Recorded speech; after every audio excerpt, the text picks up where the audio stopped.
Let's turn to Psalm 104. Psalm 104. It begins calling on God to bless, or calling on our soul, rather, to bless the Lord. And it gives many reasons to bless the Lord.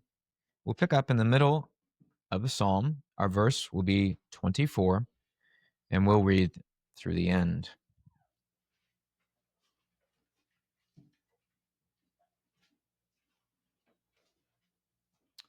Let's start. There's so much good to read. At verse 10. He sendeth the springs into the valleys which run among the hills. They give drink to every beast of the field. The wild asses quench their thirst. By them shall the fowls of the heaven have their habitation, which sing among the branches. He watereth the hills from his chambers. The earth is satisfied with the fruit of thy works. He causeth the grass to grow for the cattle, and herb for the service of man, that he may bring forth food out of the earth, and wine that maketh glad the heart of man, and oil to make his face shine, and bread which strengtheneth man's heart.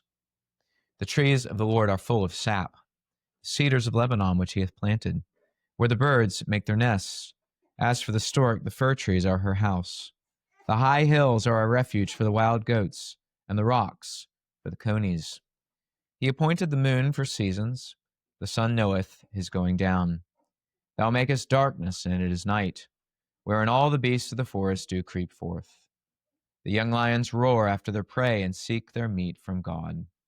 The sun ariseth, they gather themselves together, and lay them down in their dens. Man goeth forth unto his work, and to his labor until the evening.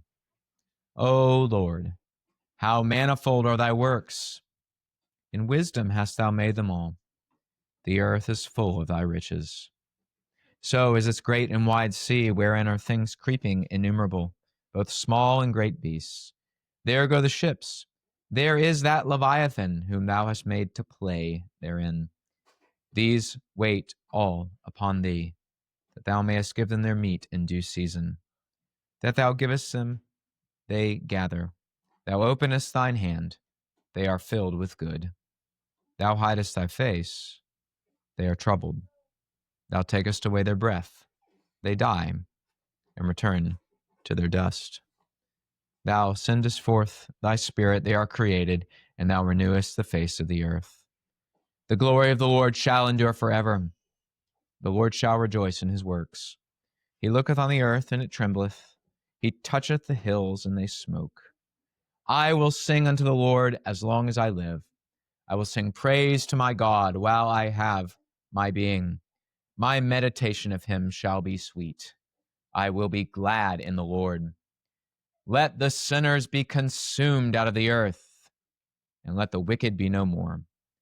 Bless thou the Lord, O my soul. Praise ye the Lord.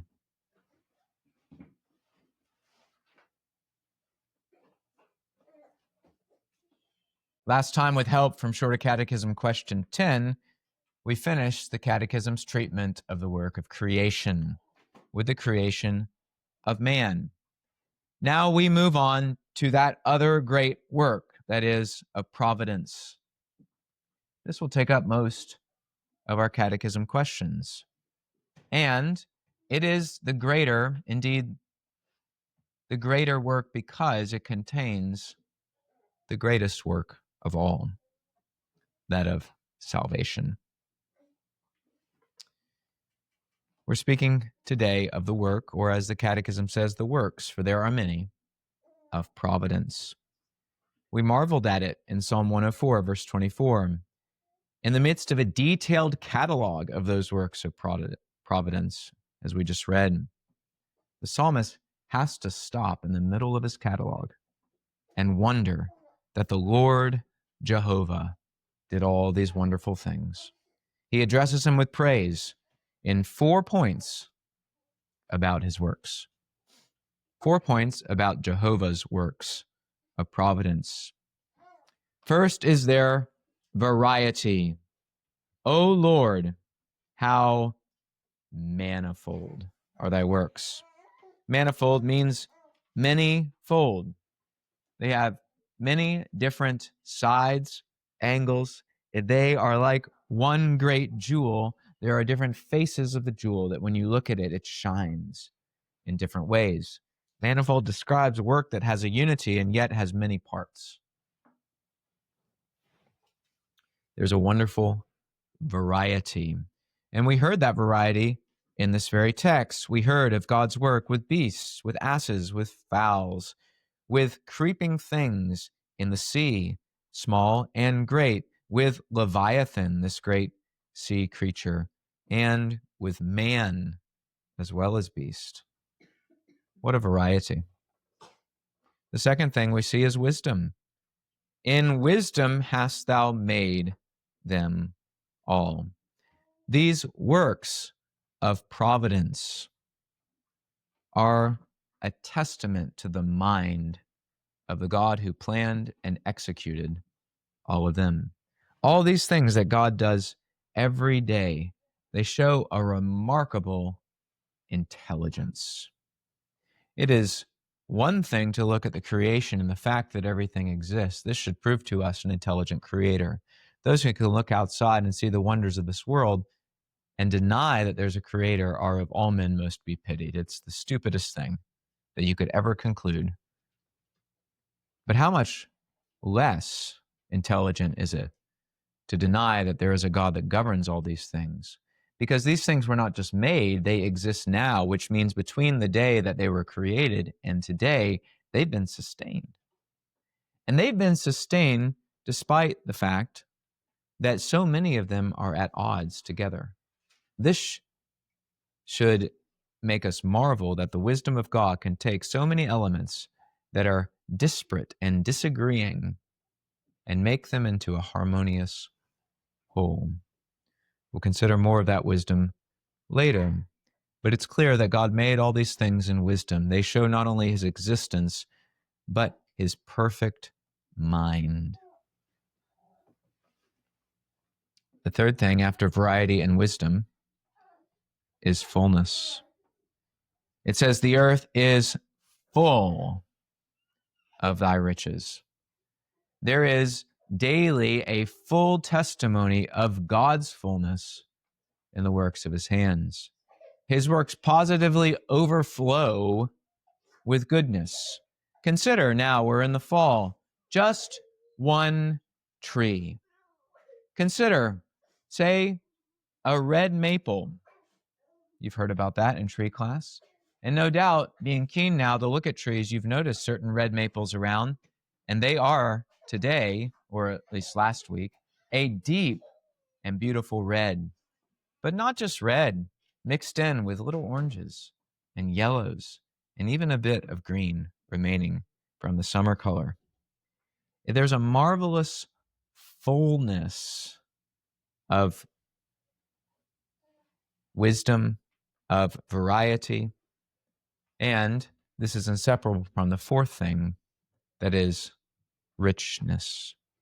The earth is full of thy riches, not just the red maple, but all fruit trees, all the grass, all the abundant fields from which we get our food, the great number of creatures and their usefulness to man.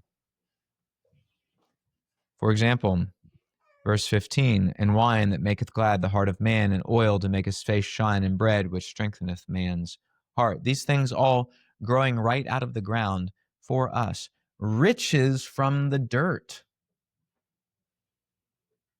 What a marvelous wealth that God has made to spring up from the ground for our sake and the sake of other creatures. There's not just a fullness, but a richness to God's works. So we've seen in this verse variety, wisdom, fullness, and richness to all of God's works of providence. The doctrine of God's providence then is well summarized in our question 11. What are God's works of providence?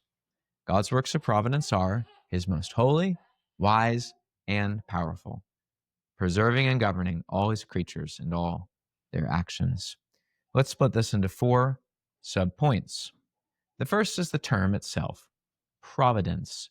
It comes from the Latin providentia, from the verb providere, which means to look out for. To provide, from the same verb, as we say, by looking out at particular needs and making sure in advance those needs are met. It's a sign not just of management, but care. That God cares for the things and for the ones that he provides for. He has made provision for everything in this earth. Thus the term providence. The second is the actions that that term conveys. God's works of providence are his preserving and his governing. Preservation is essential to providence, and this bridges the gap between the 6 days of creation and our day. For the fact that all the creatures made it from there to here shows that God kept them along the way. He preserved them, and he preserves them daily. The fact that you woke up today and had another day, that's a sign of God's preserving work. And not just you, but all the beasts as well. Some of the same birds who were singing yesterday were singing this morning. And that's God's work to preserve this world. The sun came up again. The seasons are changing. Fall is right before our eyes, turning slowly into winter, just as God said it would, and just as he did last year. This is expressed in Psalm 36, verse 6. Thy righteousness is like the great mountains, thy judgments are a great deep, and then, O Lord, thou preservest man and beast. But not just preservation, as if he keeps them alive, but then these things do whatever they want independent of their creator. No, they depend on him for their existence. They also depend on him for all their actions. They are so many second causes, we call them, but he is the first cause behind all other second causes. This is expressed by all men, well, by Nebuchadnezzar in Daniel chapter 4. He had to learn this truth the hard way when God governed him by a very difficult providence of making him to eat grass like an ox. But after he was humbled in that way, he, being exalted, says, among other things, verse 35, Daniel 4, all the inhabitants of the earth are reputed as nothing, and he doeth according to his will in the army of heaven and among the inhabitants of the earth, and none can stay his hand or say unto him, what doest thou? God, the perfect and the powerful governor of all things, even evil things. For as Joseph said to his brothers in Genesis 50, verse 20, when they were afraid that now that Father Jacob was dead, Joseph would take his vengeance, Joseph assures them with a comfort. As for you, ye thought evil against me, but God meant it unto good, to bring to pass as it is this day, to save much people alive. He governs even evil. So, actions, he preserves and governs. The Catechism also speaks of the manner of these actions, that his preserving and governing is three things: holy, wise, and powerful. All these governed by the word most to indicate that, like God, his works are infinite. To an infinite degree, his works are holy, wise, and powerful. That's why they're worthy of the wonder expressed in our text. So first, they're most holy. God, when he does all his works of providence, does no sin. Sin is always the fault of the creature, not of God, though God does govern sin. He has done, every believer can say, and every unbeliever ought to say, all things well. Not a hint of evil in God's works. They are also second most wise. We saw this already in our text. In their planning, their execution, there's a marvelous complexity in a beautiful simplicity. All these different things in the world, which often are at odds with each other, are never at odds with God's perfect plan. He makes them all work together for his glory and for his people's good. It's as if all things on this earth are a tapestry. Do you know what I mean by that? A large woven piece of art in which there are thousands upon thousands of little strings, each one in itself insignificant, and all different colors, but woven and knotted together in just the right way so that you have a beautiful work of art. Or we could say that it's like a symphony, with each part coming, each instrument coming in at just the right time, with just the right melody or harmony, and all blending together in a beautiful mixture. When we hear a symphony, one thing we often think is, how could that man's mind have put together all these things so perfectly?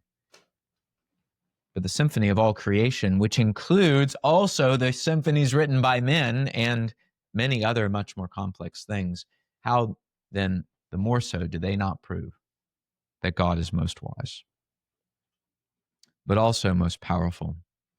His providence extends to the most powerful creatures of all, to the angels themselves, who are much more powerful than we are, even to Satan, the great and powerful enemy of the church, so that he, as we see in Job 1, he goes where God tells him to.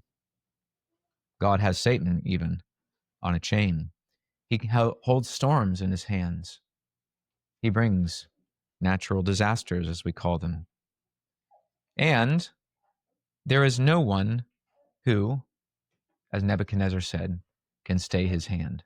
He doesn't ask anyone for permission, and when he does his works, no one can prevent them from being done. Even the kings of this world, the most powerful men on earth, are God's. He rules them, and not just their outward actions. This is important. Providence does not work like a puppet string, as if all men are puppets and God's just pulling on their strings and they're doing, despite what they would want to do, what God would want them to do. No, God's power is so great that it extends to the heart. He has the strings not of the hands, but of the soul. And he pulls them as he wishes, so that when we do our actions, which God has planned and which he is powerfully working in and through us, they are our actions done by our will freely. We can't do this to other men. If we want to make them do something, we either have to convince them to do it or force them to do it. But God has a power besides those two things. More deeply, he can influence the heart so that what he wants men to do, men want to do and do with the free choice of their own will. It's a marvelous power, so that the king's heart is like a stream of water in his hand, Proverbs 21:1, and he just turns it wherever he wills. So thus the manner that it's most holy, wise, and powerful. But then the extent, the fourth thing of these works. He preserves and governs all his creatures and all their actions. We saw a sampling of all his creatures in Psalm 104. It uses a few of them to stand for all of them. And you remember how Christ picks up similar images in Matthew 6 when he says God cares for the lilies and for the sparrows, and how much more will he care for you, O you of little faith, if you would but trust him. And all their actions. They are good actions, so that Ezra can thank God when he receives favor from a pagan king, that God put such good things in his heart, but also evil actions. So that Job, after wicked men destroyed his livelihood and family, could say, the Lord hath taken away. And Eli, when receiving the just punishment for his negligence in his family and having the ark taken away and his death and his family's death impending, can hear the judgment to come and say, it is the Lord, even though the chief instrument the Lord used were Philistines, wicked men.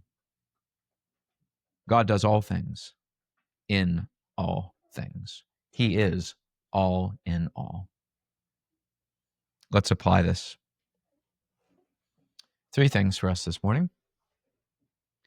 The first is exactly what our text does. We ought, when we see Jehovah's manifold works, to praise him for them. They are given to us so that we would marvel at the one who gave them. They are worked so that we might not simply marvel at the work, so they are marvelous, but we would marvel at the worker. We would see the glory of the works, but not mistake it for the glory of the one who worked them, who is far more glorious than any of his works. That we would turn through the creature, from the creature, to the great creator and the governor of them all. And when we see the wonderful machine of all this world ticking away in all its beautiful complexity, we would not give praise unto the machine, or not say, oh, what a beautiful machine working all upon its own. We'd say, what a glorious inventor and sustainer of this glorious machine.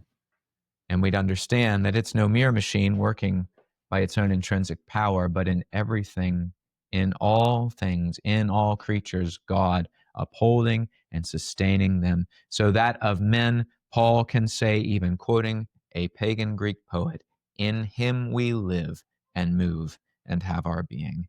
And so even in our breathing, we would recognize that breathing comes from God and say, God, thanks and praise to thee, thou who dost preserve and govern all thy creatures and all their actions. Now, one particular thing this requires of you is observation. You have to be able to see God's works, and this is one reason school should be exciting to you, because every subject that we study is a study of the works of God in Providence. And every one gives you a remarkable opportunity to see his glory and to marvel at it. I've illustrated that already from our tree class. Even your physical education, PE, while you're running among those fall leaves, this is an opportunity to thank God for his works around you and his works in you, even to keep your breath breathing and your legs running. You can say, how manifold are thy works. In wisdom hast thou made them all. The earth is full of thy riches. So praise. The second thing required of us is to submit. This is what Nebuchadnezzar learned, and I hope you've learned it. And insofar as you have not, I hope you will not have to learn it by being turned into an ox. God will, through hard providences, make you learn this lesson if you will learn it. But learn it now so that you need not be dealt with in that way. Submit to God and say, none can stay his hand, and do not try. Do not bother yourself with trying to rule the world when only God can. Be happy that he rules it. And be happy even when he brings into your life evil, even from evil men. Learn to say with Job and Eli, the Lord hath taken away. It is the Lord. The third and final thing that you must do is to imitate God's providence. We are made in his image, as we've heard. And we then ought to reflect him, though faintly, in this way too. We ought to live not as the beast, just waking up and doing what feels right every day. We ought, as God did, to plan and to execute wisely and powerfully. You ought to be a preserver and a governor of those things given into your care, not squandering the resources and responsibilities that you've been given, but as a good steward of God's gifts, managing all things unto his glory and your good and the good of other men. God's providence calls for your providence, that as he cares for all the creatures, so you would care for yourself and other creatures God has given you to care for, and that in this way you too would bring glory unto the God of providence. Let's stand and pray.